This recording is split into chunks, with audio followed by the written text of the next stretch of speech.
एक त्रासदी जब देश में हो जाए तो उस समय दो तरीके के जज्बात सामने निकलते हैं। एक हमदर्दी का, दुख का, तकलीफ का, और ये जज्बात आना ज़रूरी है। लेकिन वहीं एक दूसरे लोगों के मन में दूसरे जज्बात भी निकलते हैं, और वो है महत्वाकांक्षा का, वो है ग्रीड का।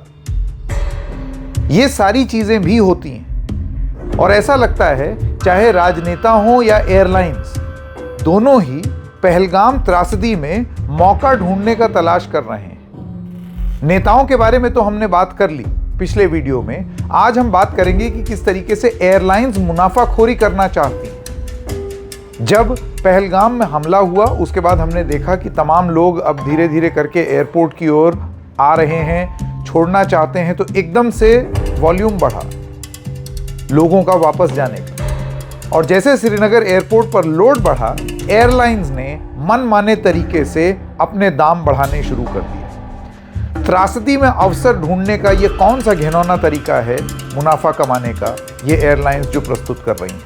नमस्कार, मेरा नाम है संकेत उपाध्याय और आप देख रहे हैं इशारों इशारों में। तो सबसे पहले आपको ये बता दूं कि ये जो स्क्रीन पर आप अभी देख रहे हैं, पहलगाम के हादसे के एकदम बाद बहुत सारे लोग जल्दी से अब दिल्ली, बंगलौर, अलग अलग जगह वापस जाना चाहते हैं। और ये जो आपको स्क्रीन पर दिखाई दे रही हैं, ये हैं फ़्लाइट की डिटेल्स। जैसे कि आप देख सकते हैं, यहाँ पर श्रीनगर से दिल्ली की फ़्लाइट है जो जिसका दाम 5,000, 6,000, 7,000 की रेंज में था। वो अभी जब हमने ये स्क्रीनशॉट लिया है तब की बात, जैसे कि आप देख सकते हैं, वो बढ़ करके 12,000, 14,000 भी हो गया है। आप अगर एयर इंडिया की नॉन स्टॉप फ्लाइट्स देखें तो उसका दाम, और मैं अभी सिर्फ दिल्ली का सेक्टर ले रहा हूँ, 30,000 तक वो चला गया है। ये नॉन स्टॉप फ्लाइट्स हैं।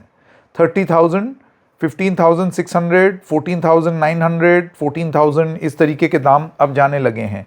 जैसे जैसे और इंक्वायरी हो रही है लोगों की, वो भी बढ़ती चली जा रही है। दोपहर की फ़्लाइट ख़ास तौर से अगर आप देखें तो वो 30,000 तक चली गई है। यानी कि जैसे ही लोड पड़ा, जैसे ही लोगों की डिमांड ज़्यादा हुई, तुरंत एयरलाइंस ने दाम बढ़ा दिया। एक बार ये भी नहीं सोचा कि ये कितनी बड़ी त्रासदी है। ऐसे वक्त में सिविल एविएशन मंत्रालय को और सरकार को क्या करना चाहिए? लोग वहाँ नहीं रहना चाहते हैं, ये बहुत ऑब्वियस है। हर किसी को डर लगता है। लोग वहाँ पर जितने सैलानी गए थे जल्दी से जल्दी वापस अपने घर आना चाहते हैं। ये तो मैं सिर्फ दिल्ली की बात कर रहा हूँ।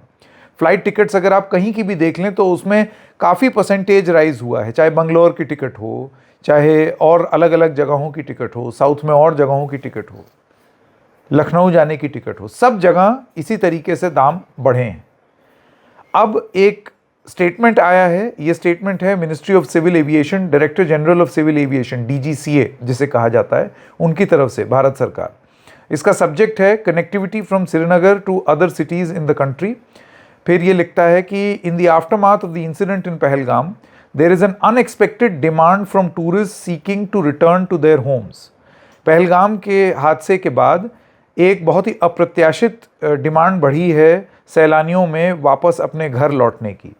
In this regard, the airlines are advised to take swift action to increase the number of flights in response. इस क्रम में जो एयरलाइंस हैं उनको ये कहा जाता है, उनको ये उनसे गुजारिश की जाती है कि वो अपनी एयरलाइंस की संख्या बढ़ाएं, क्योंकि बहुत सारे लोग अपने अपने घर जाना चाहते हैं। तो उसके लिए आप एयरलाइंस जितना चल रही हैं उसको आप बढ़ाएं। This is in response to heightened demand, क्योंकि डिमांड बढ़ गई है तो उसके रिस्पॉन्स में आप इस तरीके से एयरलाइंस चलाएं। And also to ensure uninterrupted connectivity from Srinagar to various destinations across India, ताकि बिल्कुल भी आवागमन प्रभावित ना हो। इस वजह से आप ये करें और अलग अलग हिंदुस्तान के शहरों से श्रीनगर को जोड़ें।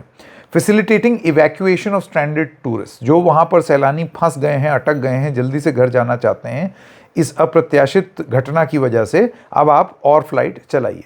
फिर ये नोट लिखता है, the airlines are also requested to consider waiving cancellation and rescheduling fees and provide all necessary assistance to tourists facing unexpected circumstances and challenges during this difficult time.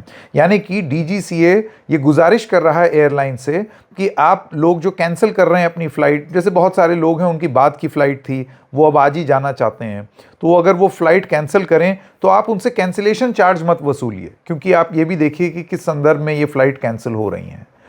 वो ये भी कहते हैं कि अगर कोई रीशेड्यूल कराना चाहता है तो उसको भी आप उसमें वो फ़ीस चार्ज मत कीजिए। यूजुअली एयरलाइंस में बहुत भारी फ़ीस होती है, कुछ तो टिकट्स ऐसी होती हैं उनको सस्ता इसलिए किया जाता है क्योंकि वो ट्रांसफ़र नहीं हो सकती, कैंसिल नहीं हो सकती, और अगर आप कैंसिल करेंगे तो आपको 0 पैसे मिलेंगे बदले में। तो डीजीसीए का ये कहना है कि आप आज की डेट में कम से कम ये वाले नियम मत लगाइए एयरलाइन से। फिर वो ये भी कहते हैं कि आपको ये देखना होगा कितने सैलानी किस तरीके की परिस्थितियों से जूझ रहे हैं इस कठिन समय में, तो उस वजह से आप उससे निपटिए। यहाँ पर अगर आप एक चीज़ नोटिस करें इस एडवाइजरी में, सबसे पहली बात ये एडवाइजरी है, डायरेक्टिव नहीं है। एडवाइजरी का मतलब ये हुआ कि मेरी आपसे ये सलाह है या मेरी आपसे ये गुजारिश है कि आप ये कर दें।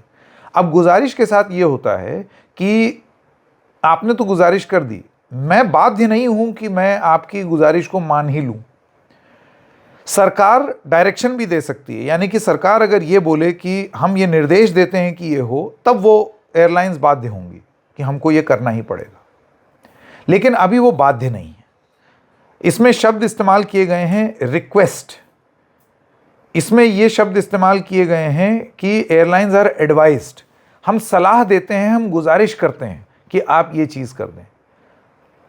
ऐसे में हमने एयरलाइंस को कई बार ऑपरेट करते हुए देखा है। याद कीजिए कुंभ जब हुआ था और जब यूपी की सरकार काउंटर ले करके गिन रही थी कि इतने करोड़ इतने करोड़ इतने करोड़ लोग आ रहे हैं, और जब वो लोड बढ़ा तो एयरलाइंस की टिकट प्रयागराज से दिल्ली आप सोचिए 50-50 हज़ार रुपये पहुंच गई थी। यहाँ तक कि उस दौरान अगर आपको याद हो, लखनऊ से दिल्ली के दाम भी 15,000 20,000 हो गए थे, अयोध्या तक के दाम भी इसी रेंज में चले गए थे, और जैसे ही कुंभ खत्म हुआ सब 2,500 3,000 3,500 की फ्लाइट्स हो गई। यानी कि मुनाफा कमाने का एक प्रयास। तो चाहे रिलीजियस टूरिज्म हो, चाहे त्रासदी हो, कहीं भी जहां भी ज़रूरत पड़ेगी एयरलाइंस को ये समझने के लिए कि ये लोगों की मजबूरी है, तो हमने एयरलाइंस को मजबूरी का फ़ायदा उठाते हुए देखा है, मजबूरी पर और एयरलाइंस बढ़ाते हुए नहीं, जब तक आदेश ना आ जाए। कुंभ में भी आदेश आया और उसके बाद एयरलाइंस ने और प्लेन चलाए, तब तक दाम बढ़ चुके थे, वो वसूल भी चुके थे। लेकिन कम से कम इस त्रासदी के समय जब पूरा हिंदुस्तान गमज़दा है, ऐसे वक्त में आप अगर मुनाफाखोरी करेंगे तो ये कहाँ की अक्लमंदी है? और क्या इसी तरीके से आप पैसा कमाना चाहते हैं? जब देश तन्हाई में डूबा हो, जब देश परेशान हो, उसमें आप पैसा कमाएंगे? और क्या director general of civil aviation को आदेश नहीं देना चाहिए, बजाय इसके कि वो सलाह दें? क्या कुछ बदलेगा? क्या ये दाम कम होंगे? हम देखेंगे। इशारों में बस इतना ही, फिर मिलेंगे किसी और मुद्दे के साथ। तब तक के लिए नमस्कार।